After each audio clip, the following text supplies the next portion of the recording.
हरे कृष्णा। तो उपस्थित सभी भक्तों का बहुत बहुत स्वागत है आज के हमारे इस सत्र में, जिसका नाम है चेतो दर्पण भाग्य। चित्त की शुद्धि होने से ही जो है क्या होता है, हम अपने जो है कर्मों के पायदान में ऊपर आते हैं। यही जो है आज हमारे भगवान जो है हमें भगवत गीता के तृतीय अध्याय में भी सिखाएंगे कि किस तरीके से हम जो है कर्मों के माध्यम से अपने हृदय की शुद्धि कर सकते हैं। और फिर जो है वो जो ज्ञान का सेक्शन है और कैसे कर्म करना है, वो सारी चीजें हम जो है समझ पाएंगे।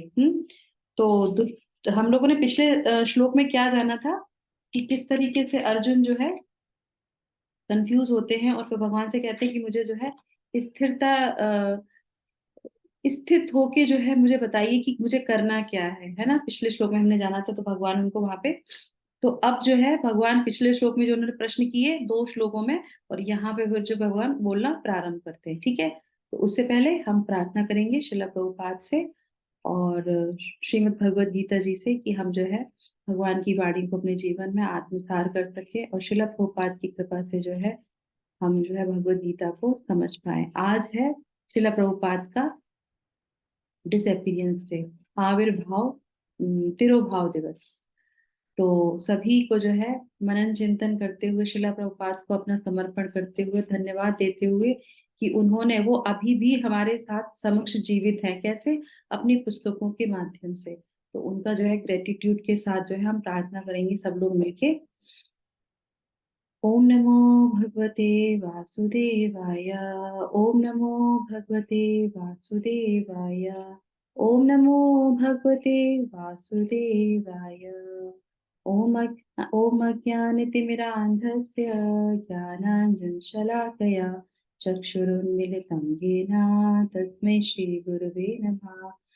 नमः ॐ विष्णुपादाय कृष्णपृष्ठाय भूतले श्रीमते भक्तिवेदान्त स्वामिन् इति नामिने। नमस्ते सारस्वते देवे गौरवाणी प्रचारिणे निर्विशेषा शून्यवादी पाश्चात्यदेशतारिणे। नमः ॐ विष्णुपादाय कृष्णपृष्ठाय भूतले श्रीमते भक्तिवेदान्त स्वामिन् इति नामिने। नमस्ते सारस्वते देवे गौरवाणी प्रचारिणे निर्विशेषा शून्यवादी पाश्चात्यदेशतारिणे। नमः ॐ विष्णुपादाय कृष्णपृष्ठाय भूतले श्रीमते भक्तिवेदान्त स्वामिन् इति नामिने। नमस्ते सारस्वते देवे गौरवाणी प्रचारिणे निर्विशेषा शून्यवादी पाश्चात्यदेशतारिणे। जय श्री कृष्णा चैतन्य प्रभु नित्यानंदा श्री अद्वैत गदाधर श्रीवासादि गौर भक्तवृंदा। हरे कृष्णा कृष्णा कृष्णा हरे हरे, हरे राम राम राम हरे हरे। जगत गुरु श्रील प्रभुपाद की जय। भगवत वाणी भगवत गीता जी की जय। गुरु महाराज की जय। हरे कृष्णा। तो शुरुआत करते हैं। कर्म योग अध्याय 3, श्लोक संख्या भी आज है 3। तो यहाँ पे क्या हो रहा है, भगवान बोलना प्रारंभ करते हैं। जब भी भगवान भगवत गीता में बोलना प्रारंभ करते हैं तो क्या आता है, श्री भगवान उवाच। तो पहली शिक्षा इससे क्या मिलती है कि भगवान ही बोलते हैं और कोई नहीं है। तो यहाँ पे सिर्फ भगवान उनका नाम लिया गया है, तो भगवत गीता भगवान ने ही बोली है। इसका प्रूफ भगवान भगवत और जो है भगवान श्री भगवान उवाचा करके ही इसमें आता है। उसके बाद है श्लोक है, लोको अस्मिन् द्विविधा निष्ठा पुरा प्रोक्ता मया नघ ज्ञान योगेन सांख्यानाम कर्म योगेन योगिनाम। तो भगवान कहते हैं कि मेरे जो शब्द हैं वो मिश्रित नहीं है। मैंने कुछ भी चीजें जो है मिश्रित करके नहीं बताई हैं, अलग अलग बताई हैं। तो इस श्लोक में जब भी जो भी मैं बोलता हूँ वो अलग अलग है, और मैं बता चुका हूँ पहले भी, मतलब पहले बता चुका, मतलब पूरा पूरा और निष्ठा। तो यहाँ पे आया पूरा प्रोक्ता, तो यहाँ पे क्या है कि पहले भी बता चुका हूँ। पहले मतलब द्वितीय अध्याय में हमने बताया था हर अध्याय के बाद एक विराम रहा है भगवान की जो है वार्तालाप में अर्जुन के साथ। तो भगवान कहते हैं मैंने पहले ही बताया है। और पहले से मतलब एक एक चीज और है, वो क्या है, विवस्वान को भी बता चुका हूँ, तुम्हें तो बता ही रहा हूँ, विवस्वान को भी मैंने पहले बताया, तो मैंने कभी ऐसा नहीं किया कि ना समझ में आए। तो इस भगवान इसको क्लियर करते हैं, ठीक है।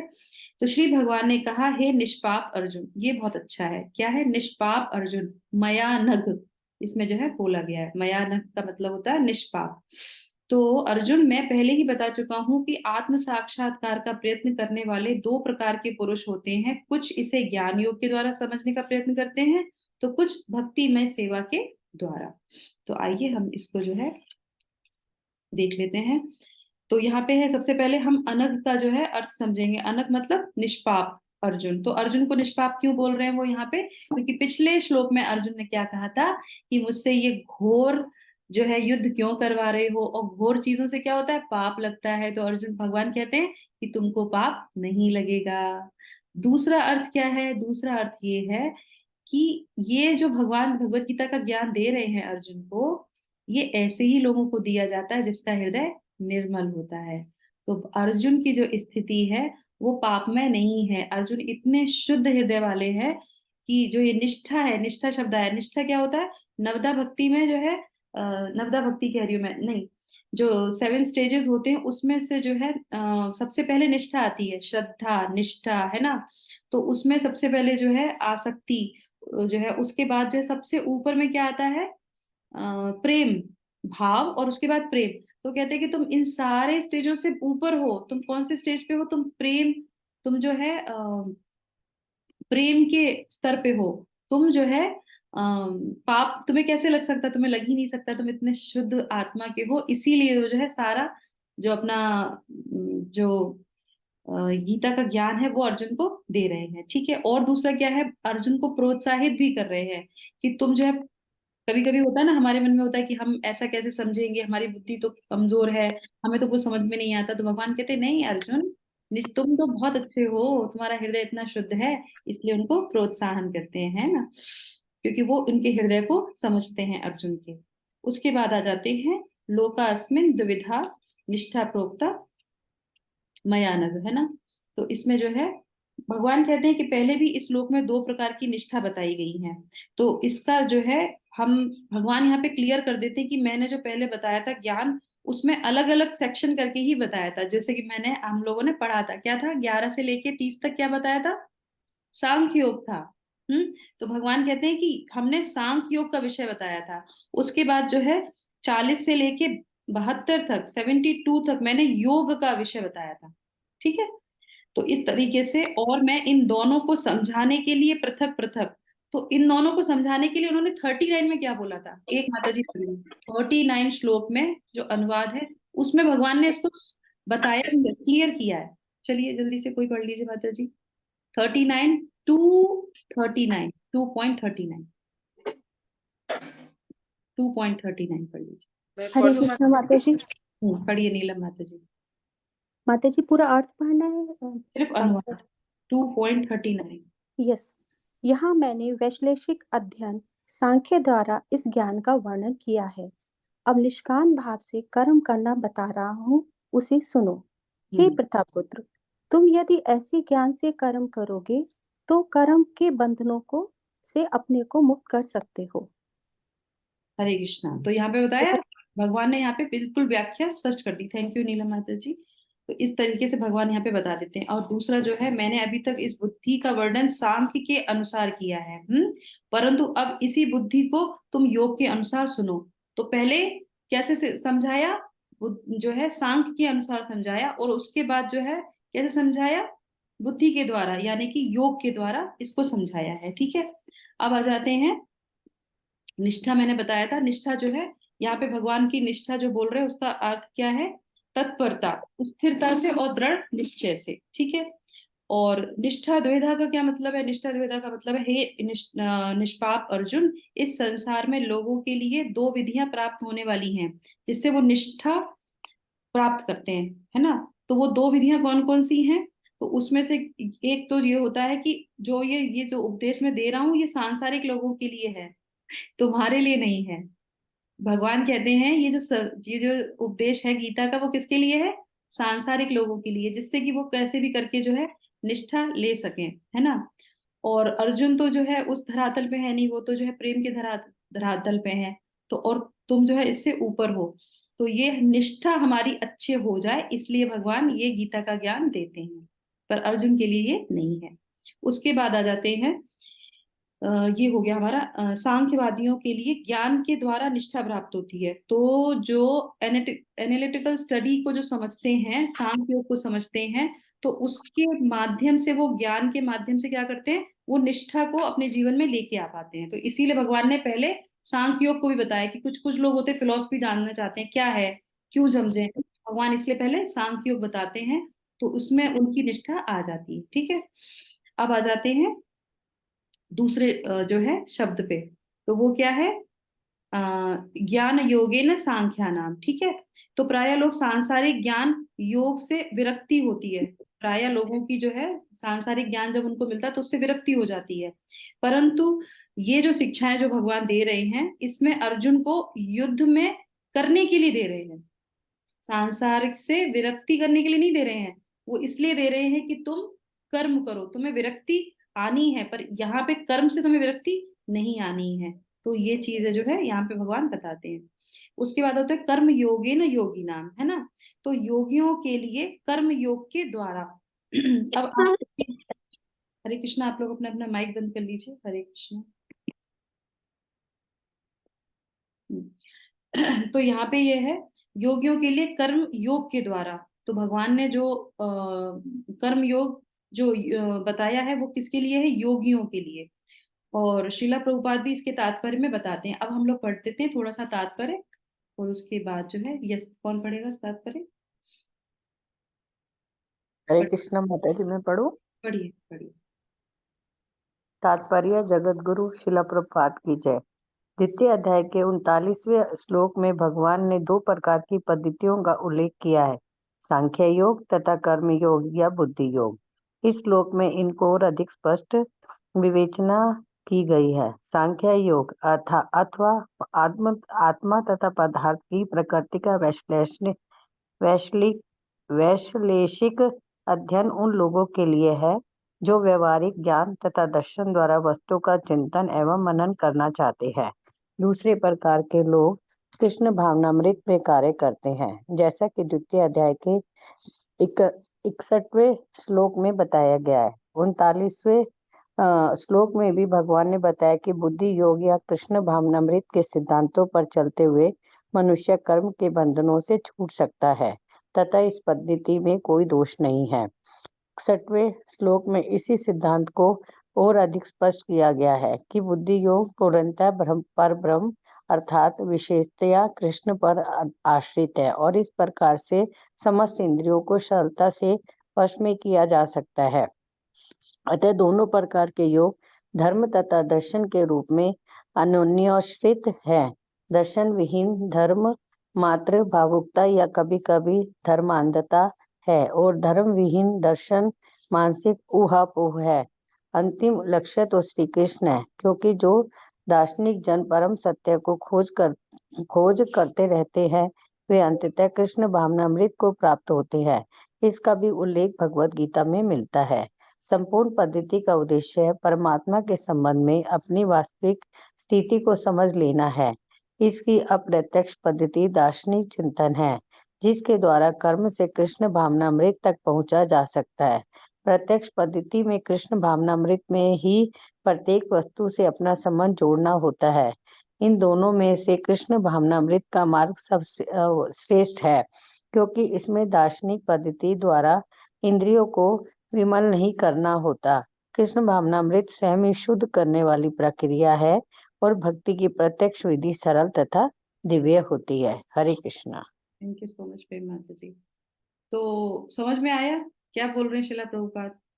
61वां का अनुवाद और पढ़ लीजिए तो आपको और क्लियर हो जाएगा, क्योंकि यहाँ पे जो है क्लियरेंस कर रहे हैं भगवान, एक एक चीज को अलग अलग करते हुए जा रहे हैं, जिससे कि आपको कोई डाउट ना रहे, क्योंकि आगे वो चीजें जो है बहुत आगे कठिन बताने वाले हैं। तो इसलिए पहले की चीजों को वो एकदम क्लियर कर रहे हैं एक एक करके। कौन पढ़ेगा, संतोषनी माता जी पढ़ लीजिए 2.61। पढ़ो माता जी। पढ़िए। हरे कृष्णा। जगत गुरु श्री शिला प्रभुपाद की जय। जो इंद्रियों को पूर्णतः वश में रखते हुए इंद्रिय संयमन करता है और अपनी चेतना को मुझ में स्थिर कर देता है, वह मनुष्य स्थिर बुद्धि कहलाता है। तात्पर्य इस श्लोक में बताया गया है कि योग सिद्धि की चरम अनुभूति कृष्णा भावामृत की ही है। जब तक कोई कृष्णा भावामृत भावित नहीं होता, तब हरे तक कृष्णा माता जी, इंद्रियों हरे कृष्णा माता जी, को बस ठीक है, यहीं तक पढ़ना है। तो यहाँ पे बोले जो इंद्रियों को पूर्णतः वश में रखते हुए इंद्रिय संयम करता है और अपनी चेतना को मुझ में स्थिर कर देता है, वह मनुष्य स्थिर बुद्धि कहलाता है। तो यहाँ पे भगवान उसको और क्लियर करते हैं। अब आप मुझे बताइए कि ज्ञान योग में और कर्म योग में क्या अंतर है। हम लोगों ने ज्ञान योग भी पढ़ा था पिछली बार, और कर्म योग में क्या अंतर है, तब समझ में आएगा कि आपको समझ में आ गया। Gyan is that you are getting knowledge. Karma is to put it into action. Put it into action. Very nice. और कुछ? बिल्कुल सही। तो यहाँ पे जो है कर्म योग और ज्ञान योग कौन सा श्रेष्ठ है? कर्म योग। कर्मयोग। कर्मयोग। पक्का? Yes ma'am. 100%. Keep good association and do your actions properly. Correct actions. Correct, बिल्कुल सही है। क्योंकि भगवान कभी नहीं कहते कि आप जो है शुष्क चिंतन करिए, जैसा कि शिला प्रभुपाद ने कहा। शुष्क चिंतन कौन करते हैं? चिंतन और मनन करते हैं ज्ञानी। और ज्ञानी में एक्शन नहीं होता। तीन चीजें होती हैं ज्ञान योग में, तीन ही चीजें होती है कर्म योग में। तो कर्म में क्या होता है? फ्रूट्स भी मिलते हैं, करेक्ट, फ्रूट्स भी मिलते हैं। और यहाँ पे वो आसक्ति नहीं रखते, तो उनको फ्रूट्स नहीं मिलते, वो विरक्ति कर देते हैं। ठीक है, एक चीज यहाँ पे चली गई, यहाँ पे एक चीज आ जाती है। पर यहाँ पे क्या होता है? यहाँ पे आपको जो है एक्शन होता है, और यहाँ पे क्या होता है? एक्शन नहीं होता है। तो यहाँ पे क्या है? यहाँ पे स्वाभाविक चीज है। कर्म में क्या है? स्वाभाविक है। क्यों? क्योंकि ये आत्मा का स्वभाव है कर्म करना। और यहाँ पे ये जो है स्वाभाविक अस्वाभाविक है, रियल नहीं है। तो यहाँ पे जो है मुश्किल हो जाएगी आपको, क्योंकि ये आपके आत्मा का स्वभाव नहीं है ज्ञान का। तो खाली चिंतन मनन करने से आप किसी भी जो है समय पे नीचे गिर सकते हैं। और शिला प्रभुपाद क्या कहते हैं कि कृष्ण भावनामृत। अब ज्ञान योग और कर्म योग, तो शिला प्रभुपाद जो हमारे गुरु हैं वो क्या कहते हैं? कुछ मत करो, तुम कृष्ण भावना भावित हो जाओ, और जो भी कार्य कर रहे हो खुशी खुशी भगवान को समर्पित करके करते रहो। कार्य तो करना ही है आपको, पर भगवान को सेंटर में रखिए। तो भगवान के जो भक्त होते हैं वो क्या करते हैं? सारे कार्य भगवान को सेंटर में रख के और फिर वो करने लगते हैं। तो उन्हें क्या हो जाता है? उनको जो है ज्ञान भी आ जाता है, और उनको जो है विरक्ति भी आ जाती है संसार की भौतिक चीजों से, और वो पूरी तरीके से एंजॉय करते हैं। ऐसा नहीं है कि उनको अकेले रहना है, कुछ खाना नहीं है, पीना नहीं है, एकदम से एंजॉय करते हैं। एक बार शिला प्रभुपाद जो है यूएस में थे, तो वो प्रचार के लिए कहीं जा रहे थे, और वहां पे एक बहुत बड़ा सा समुदाय इकट्ठा था। और वहां पे वो जो है वहां पे कुछ भीड़ सी लगी हुई थी। तो उनके जो भक्त होते हैं, तो प्रभुपाद उनसे पूछते हैं कि ये भीड़ क्यों लगी हुई है। तो बोले कि ये लोग जो है निराकार ब्रह्म को मानने वाले हैं, और इस तरीके से ये अपना प्रचार प्रसार कर रहे हैं। तो शिला प्रभुपाद कहते हैं कि हम तो बहुत सुखी हैं, हम तो रसगुल्ले खा के भगवान के धाम जाएंगे। हम गुलाब जामुन भी खाएंगे और भगवान के धाम भी जाएंगे। हमें ये सब चीजें करने की कोई आवश्यकता नहीं है। तो इसलिए शुष्क चिंतन मनन करने का कोई अर्थ नहीं है। ठीक है। और उसके बाद जो है इसी तरीके से श्रीमद् भागवतम में भी जो है इसकी व्याख्या की जाती है। जड़ भरत जो है रघुगण को उपदेश देते हैं। ठीक है। तो इसके मैं इसके बारे में जो है स्क्रीन शेयर करूंगी आपको। पढ़ती हूँ, टाइम क्या हो गया है? हो गया भी है 5 मिनट।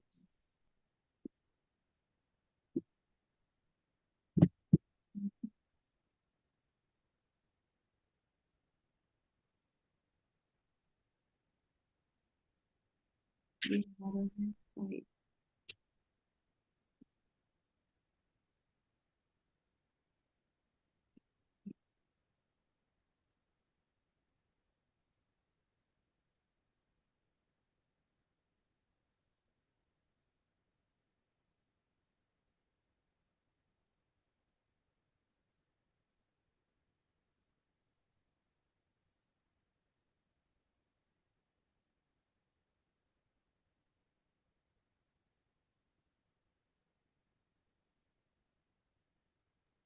स्क्रीन दिख रही है आप लोगों को?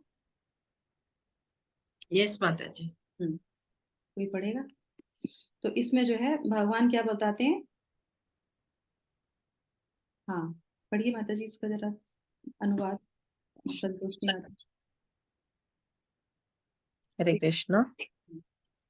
केवल श्रेष्ठ भक्तों की संगति करके कोई भी व्यक्ति ज्ञान की पूर्णता प्राप्त कर सकता है और ज्ञान की तलवार से इस भौतिक संसार के भ्रामिक संगति को टुकड़े टुकड़े कर सकता है। भक्तों की संगति के माध्यम से कोई भी श्रवण और जप, श्रवणम कीर्तनम द्वारा भगवान की सेवा में संलग्न हो सकता है। इस प्रकार कोई व्यक्ति अपनी सुप्त कृष्ण चेतना को पुनर्जीवित कर सकता है और कृष्ण चेतना की खेती पर कायम रहकर इस जीवन में भी भगवान के पास वापस घर लौट सकता है। हरे कृष्ण। हरे कृष्ण। यहाँ पे क्या बता रहे हैं? वो ये जो है जड़ भरत जो है वो रहुगुण को बताते हैं कि शुष्क चिंतन नहीं, आप जो है भगवान के भक्तों के संगति करके भक्ति योग के द्वारा क्या कर सकते हैं? आप ज्ञान को भी प्राप्त कर सकते हैं, पर ज्ञान के द्वारा जरूरी नहीं है कि आप भक्ति में आगे आ सके, आप नीचे भी गिर सकते हैं। ठीक है, तो अब हम अंतर समझ लेते हैं जिससे कि हमें और चीजें क्लियर हो जाएंगी, और अगले जब सेशन होगा हमारा तो हम जो है योगा लेडर को भी सीखेंगे, जिससे कि हमें दुविधा ना हो चीजों को समझने में। तो ज्ञान योग की विधि में जिस एकांत में रहकर ज्ञान का अनुशीलन किया जाता है, ठीक उसके विपरीत जो है कर्म योग में विधि में भक्तों के संग में किया जाता है। ज्ञान योग में एकांत होता है, यहाँ पे भक्तों के संग में करते हैं। ठीक है, ज्ञान योग में व्यक्ति अपने बल पर माया को जीतना चाहता है, अपने उस पे, और जबकि कर्म योग की विधि में कृष्ण की शरण लेकर व्यक्ति माया को अनायास ही उससे जीत लेता है। तो इसलिए भगवत गीता में अर्जुन जो अर्जुन को जो इस प्रकार का उपदेश दे रहे हैं, वो ज्ञान योग को कर्म योग की सहायता जो है उसको सहायक बना दिया है। ज्ञान योग को क्या कर दिया है? कर्म योग का सहायक बना दिया है कि वो ज्ञान योग भी समझ लें, और कर्म योग से वो किस पे जाएंगे? भक्ति योग पे। तो इसीलिए आपने देखा होगा शिला प्रभुपाद इतने सुहृद जिसको बोलेंगे हमारे लिए जो है इतना करते हैं कि आप लोगों को समझ में नहीं आएगा, तो इसलिए हर श्लोक के नीचे क्या लिखते हैं? वो लिखते हैं कि कृष्ण भावना भावित हो जाइए। आपको मैंने एक ऐसा प्लेटफॉर्म बना के दिया है, आपको कहीं भटकने की जरूरत नहीं है। आप बस इन लोगों से जुड़ जाइए, हरि नाम को लीजिए, भगवान को भोग लगाइए, और आप स्वतः ही ये सारी चीजें चली जाएंगी। क्यों? क्योंकि ये सब चीजें समझने के लिए हमारे हृदय की शुद्धि बहुत चाहिए। हृदय शुद्ध होता है तो मन शुद्ध होता है, मन शुद्ध होता है तो हमारी बुद्धि शुद्ध होती है, बुद्धि शुद्ध होगी तो हम जाके कोई चीजें समझ पाएंगे। तो ये स्तर बहुत ऊंचा है, इसीलिए अर्जुन को बोला तुम निष्पाप हो, तुम्हारा हृदय बहुत शुद्ध है। तो उनको समझ, अब वो भी क्या बोल रहे हैं? मुझे समझ में नहीं आ रहा है। तो आप सोचिए हम लोग को समझ में आएगा क्या? नहीं आएगा। इसलिए सबसे अच्छा तरीका है भगवान के नाम का जप करना। तो हम जाके, इसीलिए इस कार्यक्रम का नाम क्या रखा है? चेतो दर्पण मार्जनम। चित्त की शुद्धि ही होगी हमारी जब तक हम इसको सुनेंगे, पढ़ेंगे और अपने जीवन में उतारने का प्रयास करेंगे, तो हम ज्ञान समझ पाएंगे। नहीं तो भगवत गीता भी अपने आप में बहुत बड़ा रहस्य है। ठीक है, तो इसके बाद जो है हम लोग जो है यहीं पे इसको जो है विराम करेंगे, और अगली बार जो है, और इस चीज से एक भगवान का नाम भी याद आया मुझे। बताइए वो कौन सा नाम है भगवान का, जो भगवान जो है हर विधि को बताते हैं करने के लिए, वो सबका ज्ञान देते हैं, तो भगवान का नाम क्या कहलाता है? योगेश्वर। तो योगेश्वर श्री कृष्ण भगवान की जय, जगत गुरु शिला प्रभुपाद की जय, भगवत वाणी भगवत गीता जी की जय। हरे कृष्णा कृष्णा कृष्णा हरे हरे, हरे राम हरे राम, राम राम हरे हरे, हरे कृष्णा। हरे कृष्ण। तो जो लोग भी शिला प्रभुपाद को अपने गुरु मानते हैं, आप चाहें तो ये जो है आज उनके लिए फास्टिंग रख सकते हैं 12 बजे तक। जब भी हम गुरु के समीप जाना चाहते हैं तो उनके लिए थोड़ी सी हमें ऑस्टेरिटी करनी चाहिए, जिससे हम उनका चिंतन मनन कर सकें। और जो भी आपको लगता है कि उन्होंने हमारे जीवन में बहुत अच्छा कार्य किया है, और उनको समर्पण करने की सबसे अच्छी विधि क्या है? कि वो अपनी पुस्तकों में जीवित है। तो उनके शास्त्र को पढ़िए, भगवान के नाम को लीजिए। इस्कॉन उन्होंने पूरी दुनिया में स्टैब्लिश किए हैं, तो उनके मंदिर में जाइए, क्योंकि वो वृंदावन धाम ही है। वहां जाइए, उनसे प्रार्थना कीजिए, उनको पुष्प अर्पण कीजिए, प्रणाम मंत्र आप सभी लोग जानते हैं, 3 बार प्रणाम मंत्र बोल के उनको पुष्प अर्पित कीजिए, क्योंकि आज जो है बहुत स्पेशल डे है। ठीक है, हरे कृष्णा। Thank you. हरे कृष्ण कृष्णा माता जी हरे दंडवत हरे प्रणाम। हरे कृष्णा माता जी हरे दंडवत कृष्णा प्रणाम। माता जी विष्णु माता दंडवत जी हरे की कृष्ण माता जी धन्यवाद।